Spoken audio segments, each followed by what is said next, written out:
যানজট নিরসনে এই ঈদের সময় প্লাস গত কয়েক মাস আমরা ডিএমপি ট্রাফিক বিভাগ যেহেতু ঢাকা মহানগরের রাস্তা বা অন্যান্য স্থাপনা এগুলো মেরামত বা মডিফিকেশন বা ডেভেলপ করার দায়িত্ব দুই সিটি কর্পোরেশন, ক্ষেত্র বিশেষে রোডস অ্যান্ড হাইওয়েজেরও কিছু রাস্তা আছে, যেমন বনানী থেকে আবদুল্লাপুর, ওইদিকে ধোলাইপাড় থেকে বুড়িগঙ্গা ব্রিজ, ওইদিকে বসিলা থেকে বসিলা ব্রিজ বা আমিনবাজার এলাকা।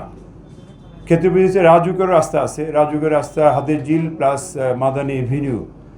এইসব সংস্থার সাথে আমরা নিয়মিত সমন্বয় করে ওইসব সংস্থার মাধ্যমে রাস্তার মেরামত সহ অন্যান্য বিষয় মডিফাই করে ট্রাফিক জ্যাম কমাতে আমরা কাজ করছি। তার উদাহরণ দেখেন, গত 2 ঈদে ঢাকা মেট্রোপলিটন পুলিশ গুলিস্তান বা ফুলবাড়িয়া থেকে সদরঘাট পর্যন্ত যাওয়ার রাস্তা কিন্তু ক্লিয়ার রেখেছিল। এখানে যানজট হয় না, যানজটের কোনো রিপোর্টও পাওয়া যায়নি।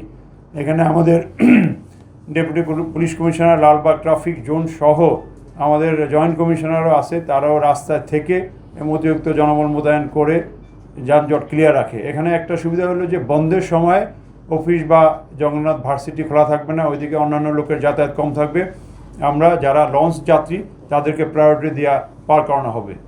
আর হকার ফুটপাতের ব্যাপারে যেখানে যেখানে যানজট বেশি রাস্তা দখল করছে, এগুলো আমরা গত কয়েক মাস যাবৎ সরিয়ে রেখেছি, যানজট যাতে না হয়।